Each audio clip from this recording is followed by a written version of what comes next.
To live well is to live like you mean it, to find riches in the simplest things. To live well is to give as much as you take, to love a dog beyond reason, to leave the dishes for later. To live well is to live in balance, in a home that makes sense, tucked between civilization and nature.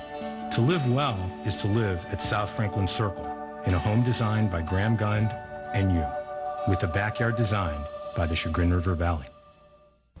Tonight, we're going to visit with one of Cleveland's hidden gems, Karen Small at the Flying Fig. As a kid, early on, I was a disaster in the kitchen. Really?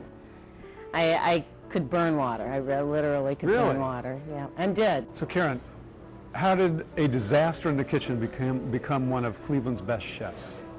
After leaving school, I had to find a job, and found a job at a local delicatessen, and that was probably my first experience with actually really cooking, doing soups and just the basic stuff, soups, tuna salads, that type of stuff.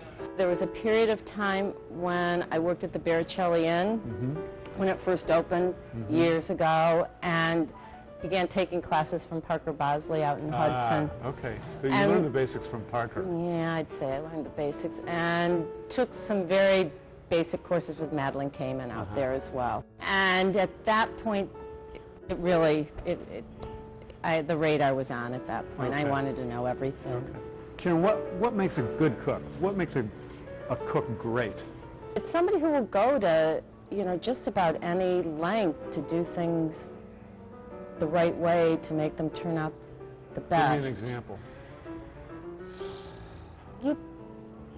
As simple as being in the heat of fire on a Saturday night at 9 o'clock and not allowing a plate to go out that they know is not perfect. Somebody just never stops looking at, what's out there and what could be done, and thinks food, and it's asking a lot, but I think that's what really does separate. Sure.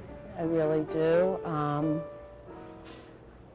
If you ever stop questioning what's going on around you as far as food's concerned, or where the history of food has come from, you're just going through the motions. Karen, tell me a little bit about the food here. Is it American? Is it Mediterranean? How would you describe the food? I think there's a lot of Mediterranean influences, but once again, we've gone through changes. It's early on, probably there were more Asian influences, and just being a little bit psychotic like I am, that just kind of goes bye-bye, and something else comes in, and other influences just feel a little more real. One of the things that I love about this restaurant is the short rib. I had a short rib here that was extraordinary, as good as any short rib I've had anywhere on earth. Thank you. Tell me about your short rib. What makes it special? How do you do it? We hand flour every short rib, and we go through a lot of short ribs in a week, but we brown each one. We don't broil them. We brown each one. Now, why is that important? I think it sears. Well, I don't think, I know it sears. Makes a crust that's going to sear in your juices, and it makes all the difference in the world. They go into a braising pan, and they go in with red wine and soy and ginger. A little bit of star anise. This goes back to our Asian influences here. And veal stock and chicken stock. When it comes out, it's got such a great caramelization to it because it hasn't been, doing the steam thing for 6 hours. We grill it, which got a nice little crust on it. And some smoky flavor. And really the beef fat picks up. Oh, it's delicious. Yeah, it just, really, whatever is left there just caramelizes and crisps up so nicely. It's really good. I mentioned how much I love those ribs, didn't I?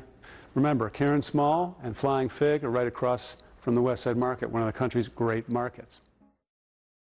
Bringing Northern Ohio to your door every month, Northern Ohio Live magazine's proud to support Live from the Circle.